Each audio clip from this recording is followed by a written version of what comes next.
record this as we can post it up later. Thank you everyone so much for joining us for our first virtual Vegan and Veg-Curious meetup.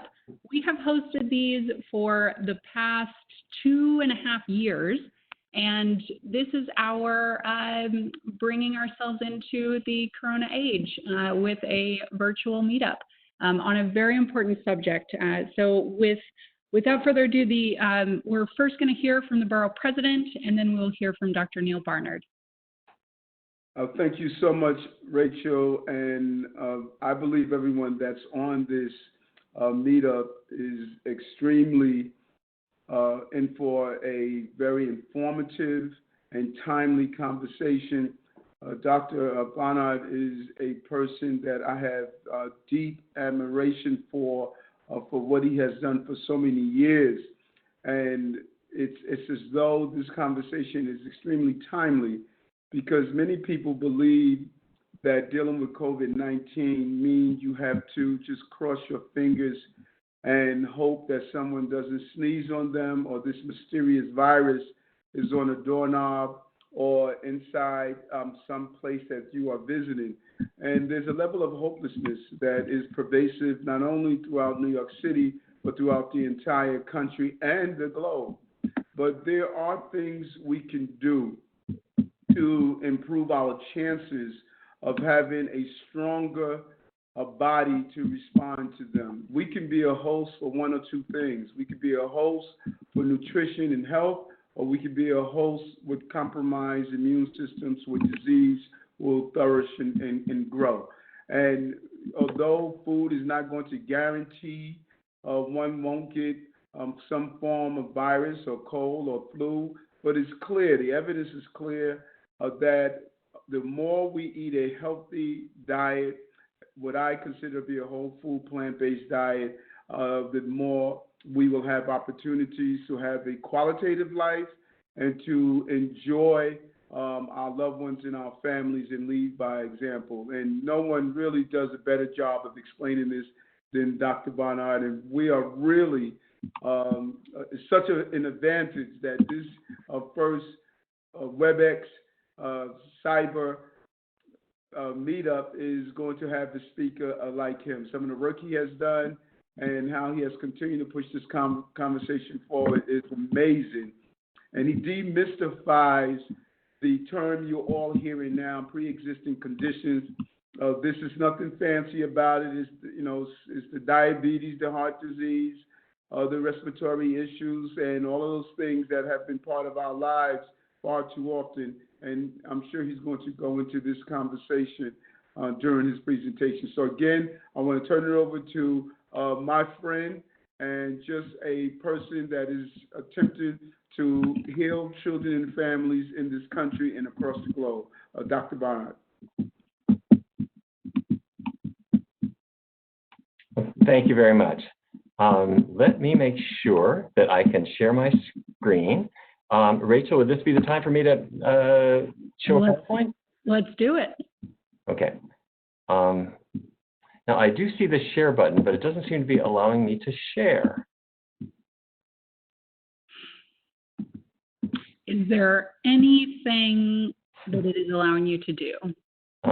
I do see the share button. It's the third button from the left, and it's labeled share, but it's grayed out. It's grayed out. Okay, let me. How do you like that? Let me actually, I might be able to do something about that. Share done. Okay, now is it not grayed out? Oops.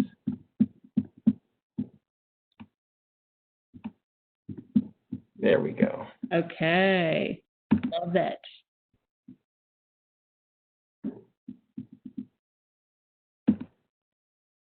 Oops, now I'm sharing a file or I'm sharing a whiteboard. Do I want to do either one of those?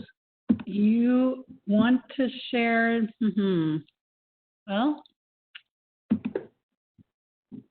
Let's try this. Let's try sharing the whiteboard. You can't see my screen by any chance, can you? I see a sharing of whiteboard. You know what I'm going to do, though? You've never done WebEx before. So there is a possibility I can change you to be the host. Okay. Which would definitely give you, it means that I will no longer have ability to mess with things on my end. Uh-oh, But that is the only way I am seeing you.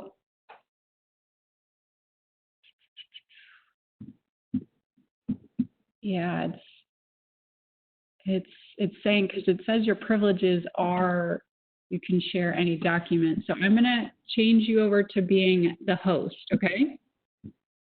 Okay. There we go. Now does it allow you to share? Let's see, I still have those same choices. Yeah, but I have share file or share whiteboard. You know what we could do? So I can share my screen. I don't exactly know why that is, but if you wanted to send me your PowerPoint, think of other ways to do this.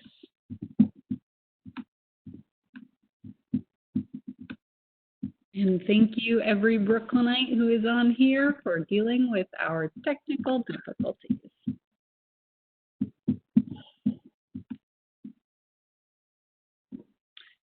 Neal, you're not getting anything?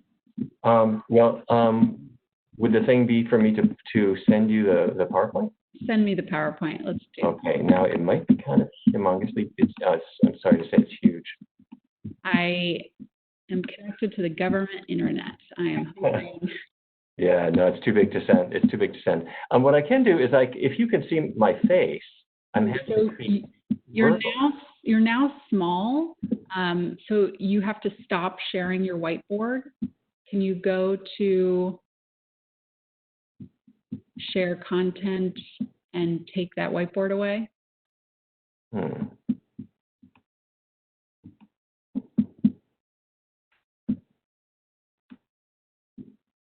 I wonder if maybe I'm not sharing the whiteboard anymore. Is that possible? You are still sharing the whiteboard. Okay, when I go to share, it says share files, new whiteboard, share. I apologize for these technical difficulties.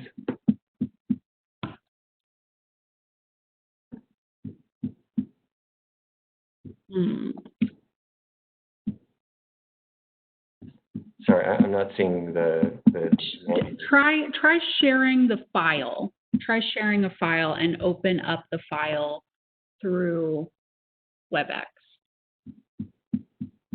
Okay, you can try this.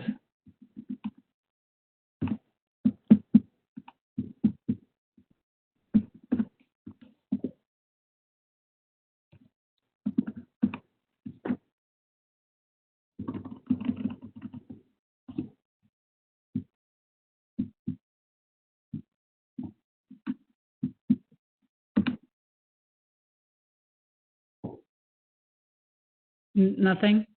The file is loading. Okay, that's good. That's progress. I like loading. There we go. Love it. Okay. That tip was courtesy of my intern, Caitlin. I thank you very much. Very good. All right, now let's see if I can walk through this. Okay. So if it's all right, I'd like to talk for a few minutes about COVID-19 and the role of diet. Is that all right? And you will not hear folks as we have set it up as an event. So I will be your audience, and I will say, yes, go for it. As long as I can hear you, Rachel. Yes. Okay. Can you see this slide? It says 90% of COVID-19 related deaths? Yes, exactly. Okay. And is that a full enough screen for you? Yes. Okay. Lots of people are in the hospital. Lots of people are in the ICU. Some people die. 90% of them are people who have a particular condition. In some cases, they're older, but in a huge number of cases, they have one of these conditions: hypertension, diabetes, lung disease. And when I say lung disease, I'm going to include asthma or smoking or even vaping or heart disease. And if you look at statistics by race, we see how this really plays out in a terribly disparate and cruel way. Now, let me give you some statistics from the beginning of last month. They've only gotten worse since then. But this first came on everybody's radar in Milwaukee, African Americans were 26% of the population, but 81% of deaths. And then the state of Michigan, same story. African Americans were about 14% of the population, 40% of deaths. And here in Washington, D.C., where I'm speaking from, we had much the same thing. There was a huge disparity between the percentage of the population who was African American and the percentage of deaths. And something similar occurred with regard to our Hispanic friends. So when we look at underlying medical conditions, we see one explanation for it. Among non-Hispanic Black adults, obesity is about 38%. Among white adults, it's about 29%. So we're seeing a disparity there.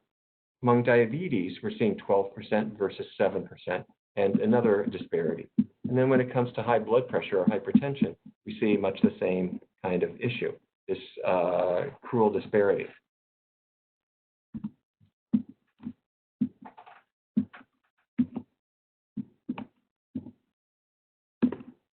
All right, let me see if I can switch my. Okay, so speaking of blood pressure, when people were starting to look at the very beginnings of this pandemic and looking in China, high blood pressure really stood out. 40% of the people who died had high blood pressure. And of course, you can treat high blood pressure in many ways. And the most common way is you go to the local clinic and they will give you a bottle of lisinopril or some other anti-hypertensive medication. It's an ACE inhibitor. That means it's an angiotensin converting enzyme inhibitor. Or they might give you an ARB, an angiotensin II receptor blocker. The reason that I'm telling you about this is that one of the early concerns was that the blood pressure medications themselves might be the problem. When people take lisinopril or other ACE inhibitors, it appears to increase the amount of a certain enzyme that is the welcome mat for the virus. Let me be clear about this. You're walking down the street, somebody coughs in your face, you inhale the virus. The virus goes down into the bronchi, down into the lungs, and it attaches to something called the ACE2 enzyme. From there, it gets swallowed up into your lung tissue, and it turns out that when people take this medication, they have more of those enzymes, more of the welcome mats, if you would be, it would. So people started thinking, wait a minute, high blood pressure is a problem, but that's because of the medication. Maybe, maybe not. Scientists are still addressing this. But what we know about high blood pressure is that it punishes the heart, it punishes the kidneys, it punishes the brain, it causes all manner of problems, and that means that the virus is going to cause more issues. But there are other ways to deal with blood pressure. And one of the most famous studies on blood pressure was called the DASH study, Dietary Approaches to Stop Hypertension, DASH study. Big study, done a long time ago, 20 years ago, 459 adults. And can you see the lines on the right-hand side? The top line is blood pressure, systolic blood pressure, in people who didn't do anything. It was just what we'd call a control diet. Keep doing what you're doing. And their blood pressure didn't do very much. The line under that was a group of people who were asked to increase their vegetables and fruits. And their blood pressure dropped a little bit. But the line underneath that was people who were asked not just to increase their vegetables and fruits, but also to reduce meat and to reduce fat. And there's two things you'll notice. One is that their blood pressure dropped a lot more. But the other is look how quickly it dropped. Each one of those dots is a week period, 1 week. And the study lasted for 8 weeks. But when did blood pressure drop? It dropped by week 2. Now, why does that matter? If you've got this virus and you've got high blood pressure, you are much more likely to end up in the ICU or in your grave. But if this virus is headed your way and you're going to get it maybe 14 days from now, but today you decide, all right, let me increase my vegetables and fruits, let me throw out the meat, let me throw out the fat. In fact, let me do this all the way. I'm going to go on a plant-based diet. Your blood pressure will be lower within 2 weeks, and you're stronger than you are today. Our research team did the same thing with diabetes. We tested, for people with type 2 diabetes, 2 different diets.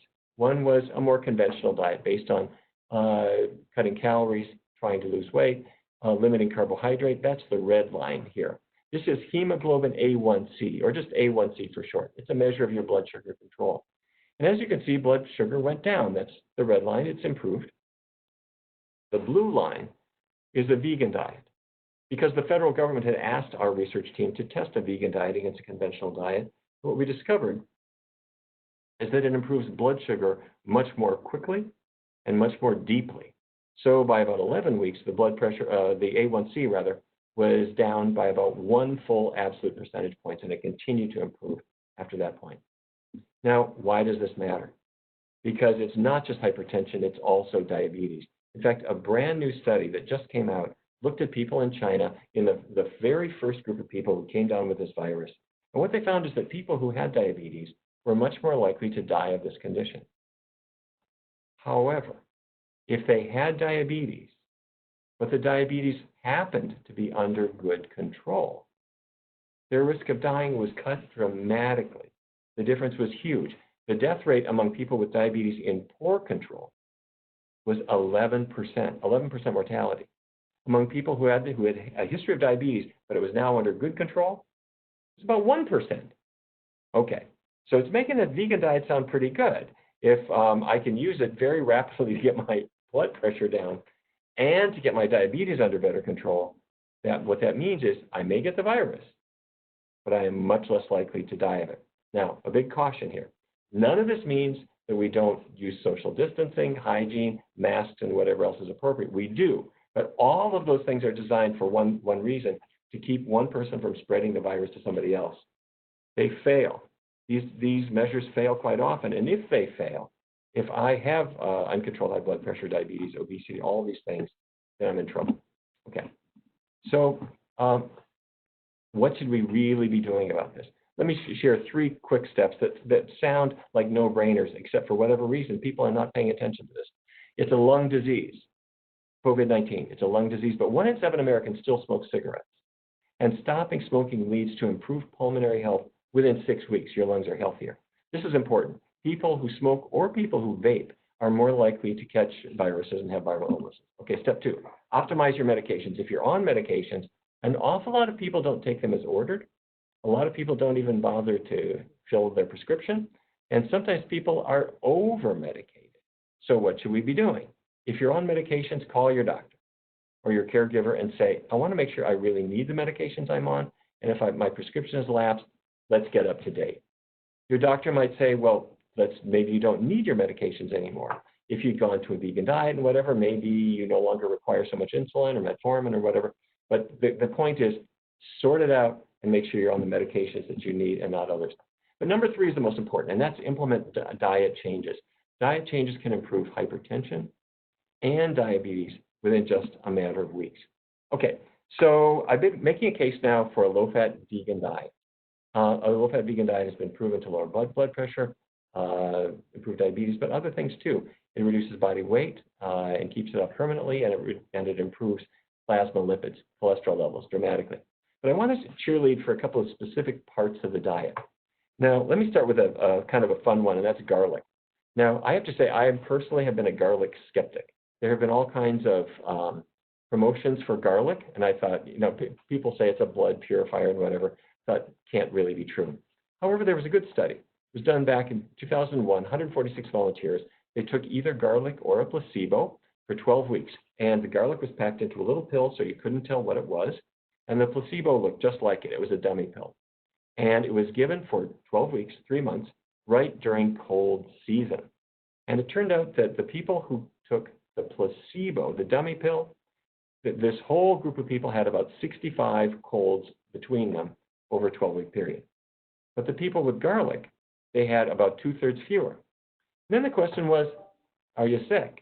Do you need to take time off work?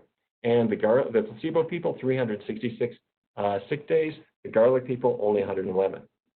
All right. Even a garlic skeptic like me has to pay attention to something like that. Okay. Let's look at obesity. Just weight loss, pure and simple. Back in 2009, we learned a really unfortunate lesson about obesity and viruses. The H1N1 pandemic had jumped in. Among California adults who contracted this infection at that time, about half were obese. What is going on? It looks like obesity which means obesity appears to be an invitation to viruses. Obesity obviously means you have more body fat. Body fat cells appear to allow the virus to enter and to multiply and then to be expressed from there. Okay, it may not just be fat on our bodies.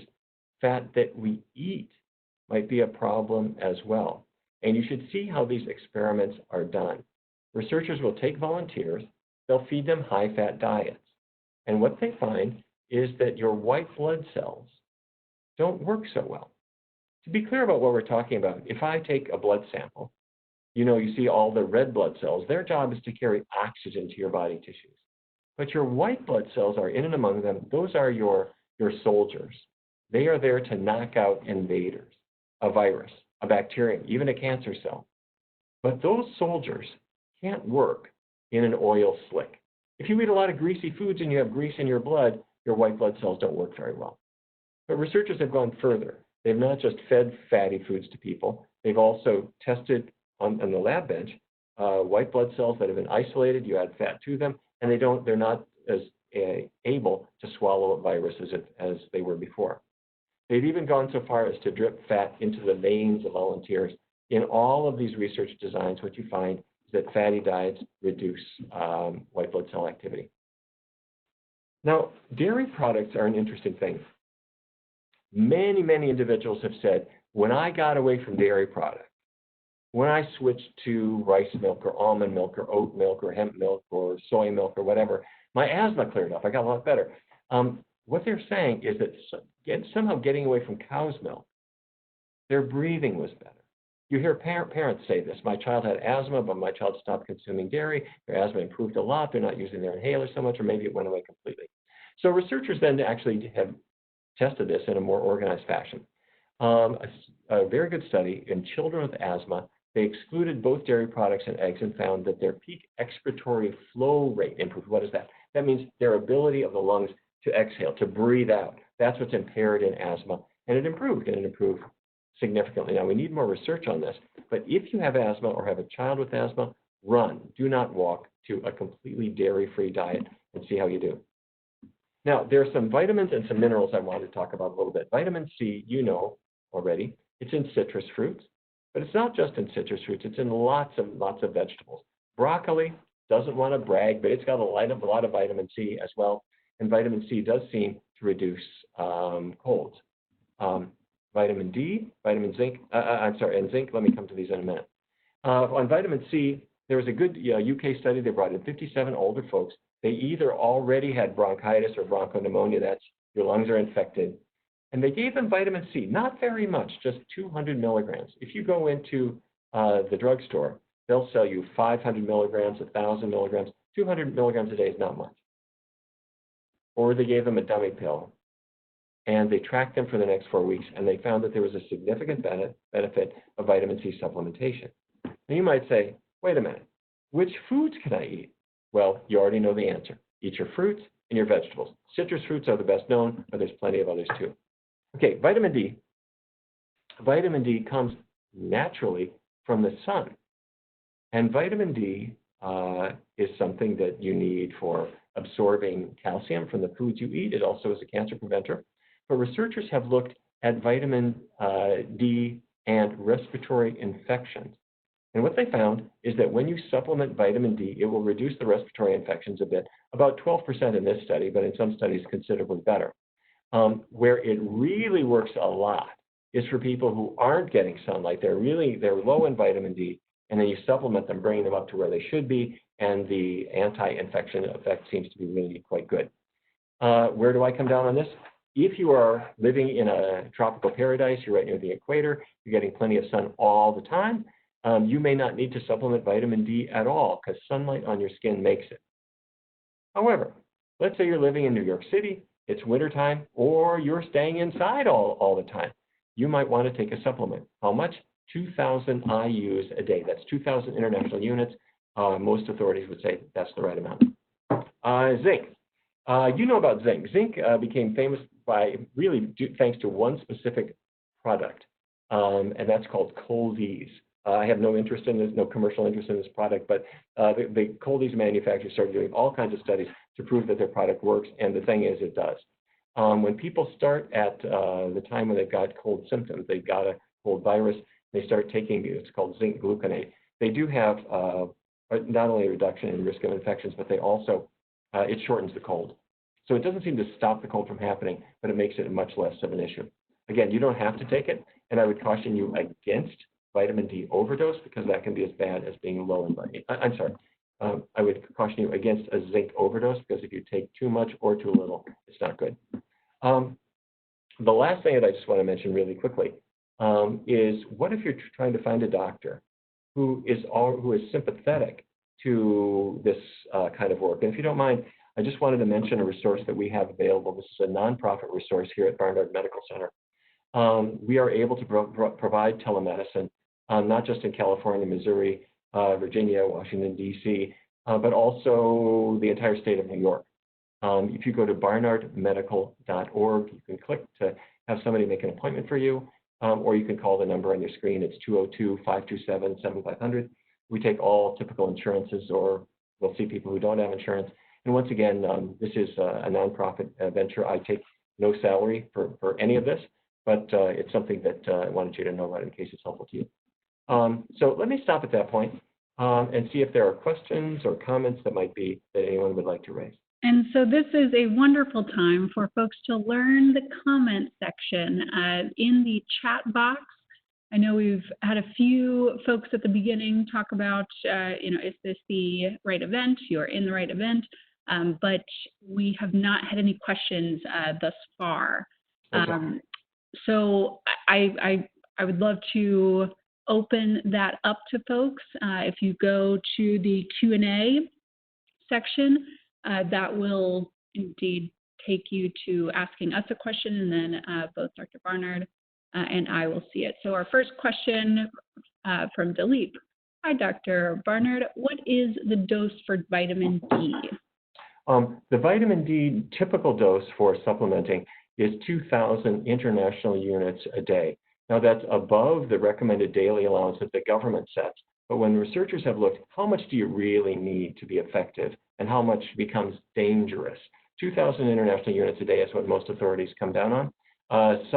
If you go to and get tested by your doctor and you're a little bit low, some doctors will suggest as much as 5,000 IUs a day. But if I were you, I wouldn't go there. About 2,000 IUs a day is normal.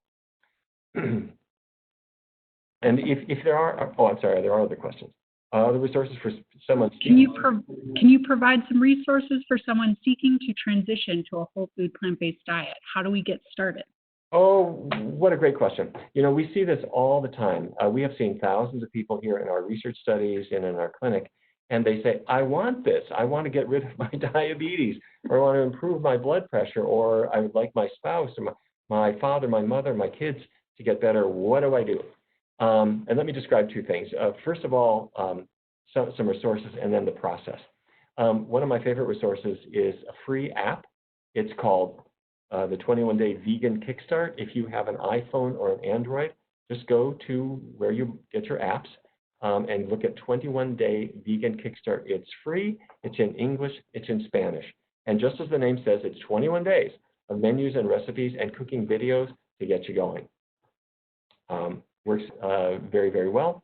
If you are a caregiver, a doctor, a nurse, a dietitian, go to the site Nutrition CME, as in continuing medical education. You'll see hours of continuing medical education that you may wish to try. So those are some resources. Our regular website, PCRM.org, stands for Physicians Committee for Responsible Medicine, PCRM.org. You'll see additional information there on COVID-19 and nutrition, and probably 1,000 recipes. Okay, but now let me just walk you through the process. Let's say you want to get better, you want to get rid of your diabetes, but you're not sure how to start. We're going to break it into 2 steps. Step 1 is 1 week. Step 2 is 3 weeks. So step 1, for 1 week, don't change your diet. Don't take anything out of your diet. But during this week, just explore some new food choices.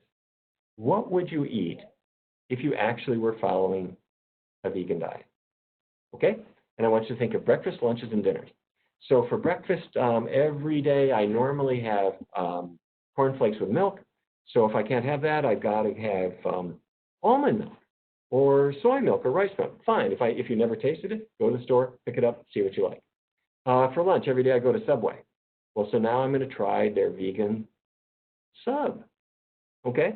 For dinner, I often have pizza. Well, I wonder if I could have a cheeseless pizza. And then I discovered that every pizzeria is more than happy to make you a takeout pizza without the cheese. Fine, works well. So anyway, you take a week and you just try what the vegan options are. Write them down. That's step one. Step two, for the next 3 weeks, we're actually going to follow a vegan diet. We're going to throw out the animal products, but now that's easy because it's only 3 weeks and you can do anything for 3 weeks. Plus, you already picked out the foods that you like. So you already know what you're going to eat. At the end of 3 weeks, two things will have happened. One is you'll be slimmer and healthier.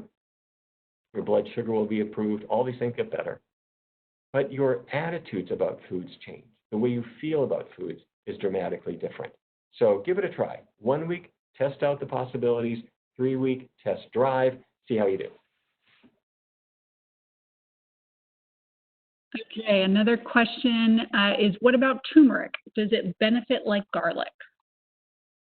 Turmeric has been studied a lot. In my view, never enough. But turmeric is a little bit different from garlic, where its main effects are anti-inflammatory. Some people use it for its color or its flavor in foods, but researchers have been looking for it because it seems to have an anti-inflammatory effect, and that can be good. They're using it particularly for things like sore joints.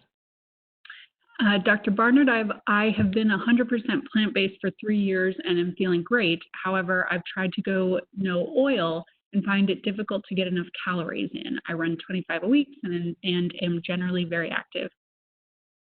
Wow, so you're running 25 miles a week. Impressive. That is impressive. You don't need my advice. You're doing great. But you're trying to avoid oils. Let me say this. You'll never avoid all oils. The reason for avoiding oils, a couple of reasons, is that even though vegetable oils are a whole lot better than animal fat, by better I mean they're lower in saturated fat, they're not usually zero. To give you some numbers, beef fat is about 50% saturated fat. That's the bad fat. Chicken fat, if you set chicken fat to a lab, they'd say it's about 30% saturated fat. That's the one that raises cholesterol. If it's olive oil, it's better. It's about 14%. So beef 50, chicken 30, olive oil 14, give me the olive oil. But then when you realize you just don't need saturated fat at all and you want to get rid of it, you might say, well, I'll just set aside the olive oil completely and I'll put some vinegar on my salad instead. Okay, fair enough. For people who are trying to lose weight, getting away from oil is a good thing too. However, if you're skinny, you don't have diabetes, you're healthy and active, to have some oily foods like nuts or seeds or some avocados in your diet is probably perfectly okay. If you're trying to lose weight and trying to reverse diabetes, I would steer clear of those foods. Is there any data telling the corona infection rate and complication rate among completely whole food plant-based people? No, not yet, unfortunately.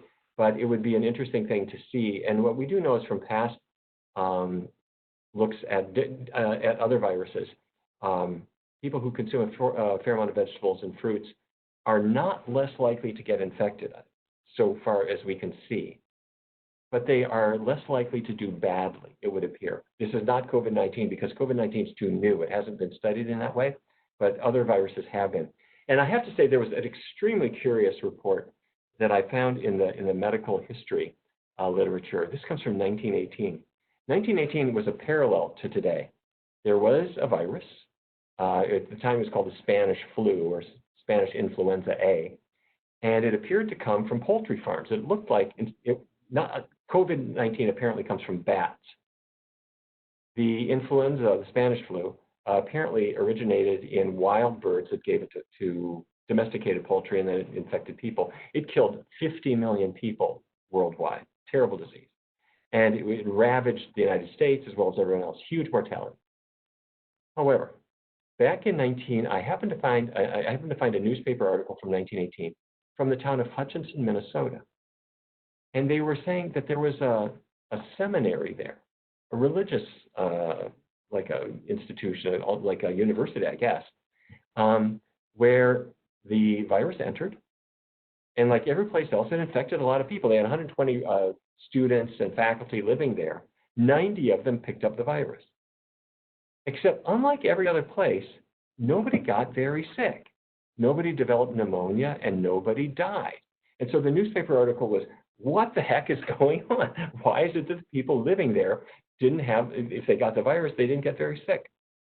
And what they wrote was, this happened to be an Adventist seminary.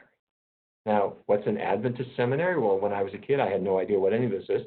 But I have, as a researcher now, I have learned that Seventh-day Adventists are put under the microscope by researchers all the time because it's a huge population of non-smokers, non-drinkers, vegetarians or vegans to a great degree. And in this seminary, that's what they were doing. They weren't smoking cigarettes. They weren't eating any animal products. They had a very high vegetable and fruit diet. Now, is that the reason nobody got sick? We can only speculate. But that was the conclusion at the time. And as what we're seeing now is that people who consume a fair amount of vegetables and fruits do seem to do better if they happen to be infected. They're going to do better than a person who is following a less healthy diet. Needless to say, whether a person is a Seventh-day Adventist or they're a modern-day vegan, whatever, they are much less likely to be obese, to have hypertension, to have diabetes, to have lung disease, or any of these underlying conditions. And so that may be the answer. Anyway, forgive me for that long-winded answer to a great question. Probably one of our last questions. I have noticed that after a meal, I tend to get sleepy. My meals are low fat, high carb. I don't eat or cook with oil. Do you have any suggestions? Oh, okay. A couple of thoughts. First of all, let's talk about fat. This is not you, but this is the most common reason why people get sleepy, and I just want to address it. Thanksgiving Day, everybody's picking out on chicken and gravy and so forth, and they go and watch a football game in the afternoon, and halfway through the game, everyone is sound asleep. And they're saying the turkey has tryptophan in it, and that caused serotonin in my brain because they read about that on the internet. That's not it. The reason they're falling asleep is because their diet is so full of fat that it made their blood very thick and viscous, and now it's not circulating through their brain, so they're just falling asleep. But now you said, I'm not eating fat. I'm eating a lot of carbohydrates.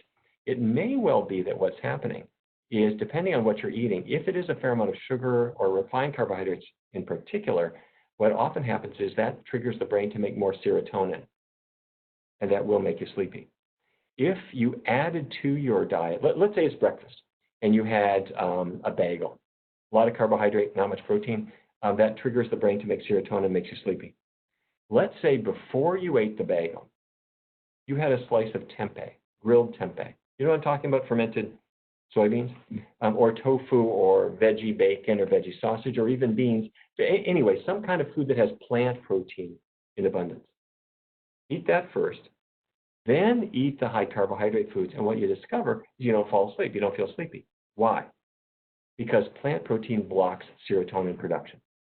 So, if you want to be awake, try this trick in the morning. Vegan protein first.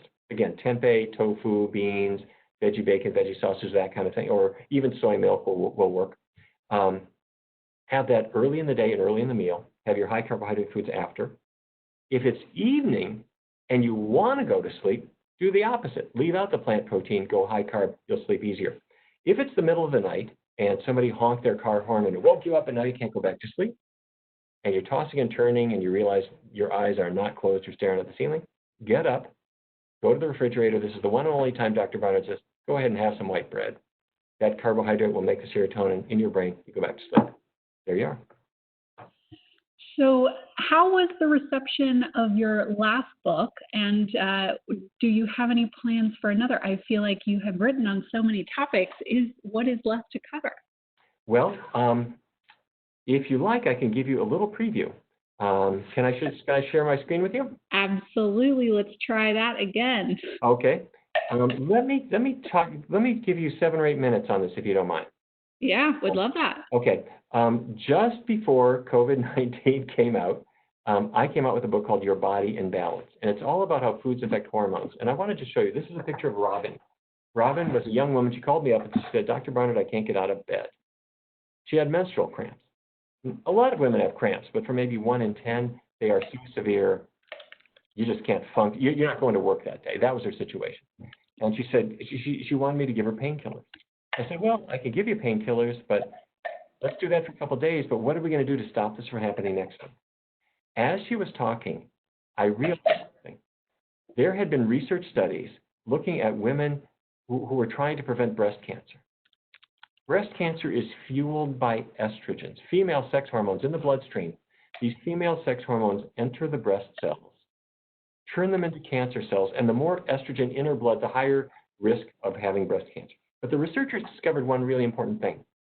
High-fat diets increased estrogen. High-fiber diets reduced estrogen. So Robin is calling me up. She says, I can't get out of bed. I got terrible menstrual pain. I realized estrogens are driving your pain. If you have too much estrogen, it causes the uterine changes to be exaggerated. That's causing the pain. So I said to her, as an educated guess, how about this? Let me give you painkillers for now. But for the next month, let's try an experiment. No animal products and keep oils very low. What have I just done? If there's no animal products, there's no animal fat. And if I keep oils low, there's not much of any kind of fat. So it's very low in fat. But also, if it's a vegan diet, everything you're eating is a plant. So plants have roughage, fiber. You get lots of fiber, and that ought to help. She called me back a month later and said, this is the most amazing thing I've ever experienced. She said her period had arrived with 0 symptoms. So I did a research study. Oh, by the way, here she is. Here she's describing, here I'm in pain, but she got dramatically better. This is the prescription, no animal products, minimizing oils, and it worked great. So then we put this to the test in a randomized trial. We had a population of women with menstrual pain. Half of them started the diet, half took a supplement, which was in fact a placebo or a dummy pill. Then after 2 months, they switched. The supplement group started the diet, the diet group started the supplement, and it worked. We published the results in a journal called Obstetrics and Gynecology, and the pain intensity fell dramatically. Now, in the course of this study, though, we asked all of the women to not use any hormone medication. So, for example, if they were taking birth control pills, we asked if they're sexually active, don't use the pill because that's a hormone and that will confuse our study. Please use some other kind of contraception if you would. Well, one of the women in the study said, don't worry about me. My husband and I don't use any contraception. We were both evaluated for why we couldn't get pregnant, and it's not him, it's me. I don't ovulate. I'm infertile. We don't need to use contraception, so don't worry. Well, the second month that she was on the healthy, low-fat, vegan diet, she came into our laboratory and said, Dr. Barnard, I've got some bad news and some good news. I said, well, what is that? She said, the bad news is I'm leaving your study. And the good news is I am pregnant. And totally unexpectedly, she got pregnant right away. And I ran into her several years later. At that point, she had 3 children. Here's my point. The first young woman had a diagnosis of menstrual pain, or what doctors would call dysmenorrhea. The second young woman had a diagnosis of infertility. And I want to take a number 2 lead pencil and take the eraser and just erase those diagnoses, because the truth is the first young woman was out of balance. And that was also true for the second young woman. Hormones have to be in the right kind of balance to work. Let me describe this. Hormones are like a letter that goes in the mail, from the post office to your mailbox. And you can have either too few letters, or too many letters going in the mail. And either way, it's not good. If it's estrogen or any other hormone, you want to have the right amount, not too little, not too much. So this is the amount of estrogen in a woman's blood during her reproductive years. And as you can see at the beginning of the month, there's very little estrogen in her blood. But it rises to a peak and falls about 2 weeks in. She's ovulating. Her ovaries are releasing an egg. Then over the next month, the amount of estrogen rises again, and that's because the endometrium, the lining inside the uterus, needs to thicken up to welcome a baby. So estrogen thickens up the uterine lining, and then after another week, the disappointed uterus discovers that it's not pregnant after all, and so the amount of estrogen falls, and the uterine lining is discarded in menstrual flow. Let me just show you how this looks. This is the uterus. That sort of pink thin line is the endometrium, the endometrial lining. And now, if it thickens up too much, it produces what are called prostaglandins. They hurt. So what we found is that you can get your foods can help you get your hormones back into balance. High fiber, low fat. And one other thing I just want to mention, this is Catherine. She grew up in Louisiana. She was an Air Force aerospace engineer. She was in Iraq in 2003, and she was in a war zone. One thing about a war zone is that you work really hard and you eat what the government gives you. As soon as she got back stateside, her friends took her out to eat, and she pigged out on all kinds of stuff, cheese especially, mac and cheese. A friend of hers gave her an entire case of mac and cheese dinners. I'm not kidding, 48 boxes, and she ate them for 48 days straight. Lots and lots and lots and lots of cheese. Well, she started to develop pain, and she developed endometriosis. That's a condition where you have implants from the cells that are lining the uterus have escaped, and they're now implanting all around the abdomen, causing pain and causing infertility. She tried painkillers, she tried hormonal treatments, nothing worked. It got to the point where she couldn't function because the pain was so excruciating. Her doctor said, well, treatment could be a hysterectomy. She said, well, I'm 27. My husband and I haven't raised a family yet. And the doctor told her, well, you're infertile anyway, in all likelihood, because of the endometriosis. So she scheduled the hysterectomy. But what I want to tell you is this. Before she could have the procedure, a friend said, let's see a nutritionist. And the nutritionist said, you're having how much cheese?